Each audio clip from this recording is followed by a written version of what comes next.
Have you ever felt stuck trying to write a product or service description that actually makes people want to buy without sounding pushy or over salesy? Whether you sell physical products, digital courses, or coaching programs, your product descriptions can make or break your sales. A bland, feature heavy description can turn potential buyers away, while a well crafted one builds trust and takes them into action. In today's episode, I'm breaking down how to create high converting product and service descriptions for both traditional e-commerce businesses and course creators or coaches, as the techniques are the same for both. You'll walk away with clear, actionable steps to craft descriptions that connect with your audience and drive sales without feeling like a used car salesperson. So let's dive in. Welcome to the eCommerce Made Easy podcast. I'm your host, Carrie Saunders. When we started this business, all I had was a couch, a laptop, and a 9-month-old. My main goal? To help others. Now, with over 20 years in the e-commerce building industry and even more than that in web development, I have seen a lot. I love breaking down the hard tech into easily understandable bits to help others be successful in their online business. Whether you're a seasoned e-commerce veteran or just starting out, you've come to the right place. So sit back, relax, and let's dive into the world of e-commerce together. Welcome back to the show. Today, we are honing in on our descriptions of our products and services. But before we jump into the do's and don'ts, I want to talk about why your descriptions are so important. And you may know some of these points already, but let's go through them in case there's something new to you. And I find when we hear things over and over again, it really helps bring it in to our existence, really, so that we can act upon it. So your product descriptions are your silent salespeople. Unlike a store employee, you're not going to be there in person to sell, and your words have to do the heavy lifting for you. So that's why it's super important that we make sure that our words are on point when we are trying to sell our products or services. They act like our salespeople. They also help customers see the value of your product or service. People don't just buy products and services, they buy solutions and outcomes. Especially in the modern day, they really are wanting the solutions and the outcomes to those products and services. So that's what they're looking to buy. They also help influence search engine optimization and visibility. A well-written description isn't just persuasive.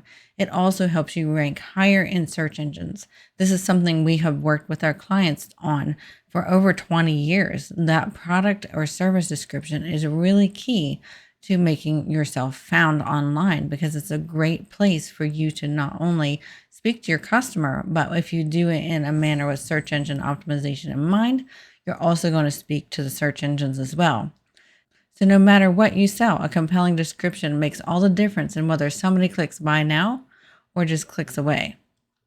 So there are 3 core elements of a high converting product or service description. So the first element is we want to speak to their desires, not just to the features. We've already alluded to this some already. Customers don't anymore want to just know what it is. They want to know why it matters to them. They want to know why would I need this product? That speaks to them first. Features speak to them later after you've got their attention. So instead of saying this coffee mug is 16 ounces and double wall insulated, you're going to want to say something like, start your mornings with a sleek, heat-retaining, double-walled coffee mug that keeps your coffee hot for hours. That speaks to what they want. They want something that is going to keep their coffee hot for hours.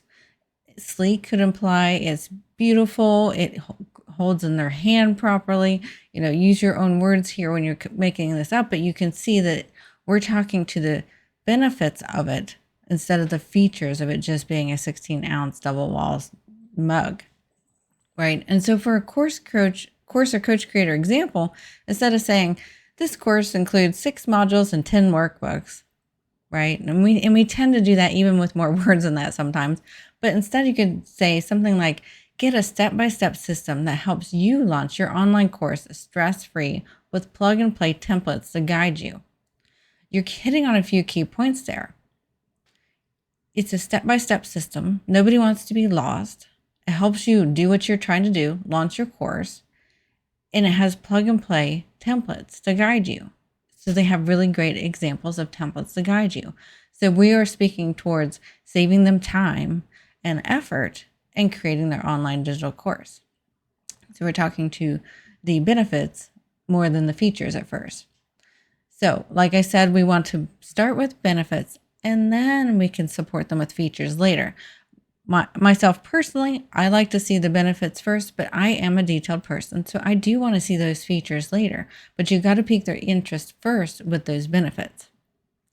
And then we want to make sure it's easy to scan. Nobody really reads anymore, especially on the internet. I mean, yes, if you have a book, you're going to read, but most people skim almost everything we approach, whether it's a road sign, whether it is ingredients on a box, or whether it's a product description. We skim it. We don't read it until we are interested in it, and then we might read it.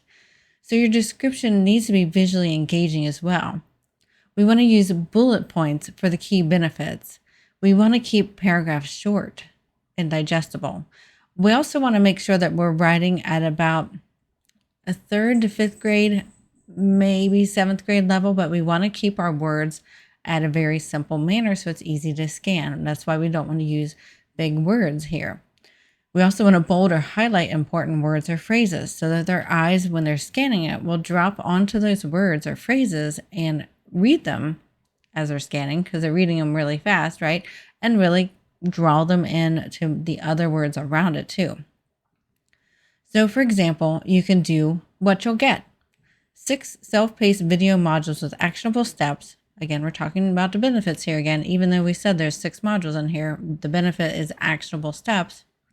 Proven email templates to sell your course effortlessly. Again, benefits. We're saving them time by giving them email templates. A private community of support and accountability. Again, we're giving them benefits here. They're going to be feeling like they're not alone. They're going to have support and accountability with it. So this structure works both for physical and digital services. The key is clear, scannable, and a valuable driven content. And then we want to use emotional triggers and storytelling. People buy with emotions and then justify with logic. So for example, on an e-commerce example, instead of "this candle smells like vanilla," we obviously wouldn't do quite that simple, but sometimes we'll find descriptions that are kind of along those lines. Then you can try instead, create a cozy, comforting atmosphere in your home with warm, inviting scents of vanilla, perfect for unwinding after a long day. That evokes a lot more emotion than just simply stating the facts that the candle is vanilla. Maybe you say how many ounces it is, whether it's in a glass jar, things like that aren't going to speak to them nearly as much as, they're going to relax and unwind from a long day with this beautiful scented vanilla candle. So a course creator or coach example could be, instead of "this course teaches you marketing," and maybe you could add some more features behind that, right?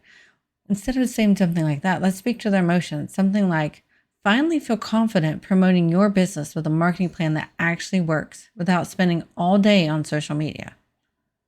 Now that really talks to their emotions. Nobody wants to spend all day on social media trying to sell their products or services. And it's speaking to them and helping them build confidence as well around promoting their business too. A lot of us don't feel confident in promoting our own business. So that's speaking to their emotions. We want to use words that paint a picture of the experience your buyer will have. This takes some skill and some practice to do, but I challenge you to try to start doing that today with one of your products or one of your services. We want to try to paint that picture of experience. So then there's some common mistakes to avoid, and let's go over those next. So we alluded to this one already, focusing too much on specs and features. Don't just list the details, explain why they make life better, why they help the person out.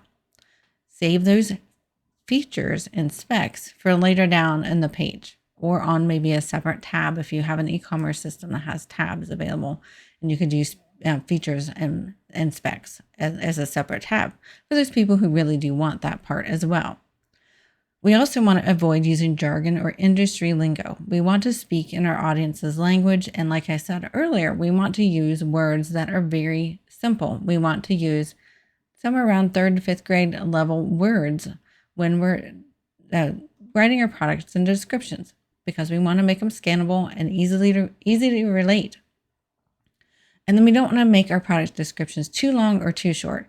This is going to help you not only for capturing enough emotion and attention of your potential customer, but it's also going to help you with search engine optimization if you have it the right amount of length. We want to aim for about 100 to 300 words that highlights the benefits and features and has a call to action. So having enough meat behind it, I want to say, having enough words behind it is going to help you for search engine optimization, because then the page isn't thin. And that is one of the words that they will use to describe it. So a thin page doesn't have very many words for them to determine what's really important on that page. And then we also want to make sure we're not skipping a call to action. It's always guide them to the next step, whether it's a buy now, enroll today, or start your free trial, something very clear and direct, and make sure you always have it there.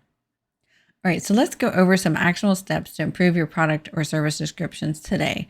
I want you to pick one of your products or services and work on it. You could either pick the one that you think is going to be the easiest to adjust, or the one that's most important to adjust. You're the best guide as to which one's the best one for you to start with, because our brains work differently. Some of us need to pick the easiest one to practice on.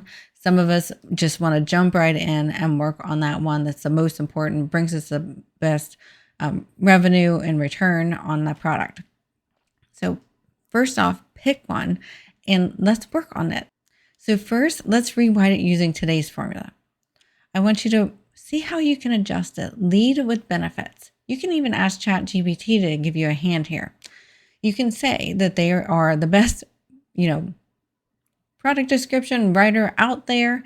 Here's the current product description you have, and that you want them to adjust the wording so that it talks to the benefits of the consumer instead of the features. And I bet it's going to give you a pretty good rough draft that you're going to be able to then further refine from there. So if you get stuck, feel free to ask ChatGPT. It's pretty great, I have found, at revising what you already have, the ideas you already have. And then I want you to make it scannable. Add in those bullet points where necessary. Add in bolded text to highlight some key benefits. And then work on using emotional triggers. You can also ask ChatGPT to help you with this as well if you get stuck. So have it work on some emotional triggers. Now, and these are not emotional triggers to trick anybody. These are emotional triggers to help them visualize what it's like using your product or service. And it's a benefit to them because then they're going to get a better sense of what's actually going to do for them. We're not trying to trick them or to manipulate them. We're just trying to help them visualize what it's like to have your product or service. And then finally, I want you to add a clear call to action. Make sure it's clear, not clever, like we talk about on the podcast a lot. So let me go over those 4 bullet points real quick again, just so we get those in our head, because I did a little explaining with each one of them.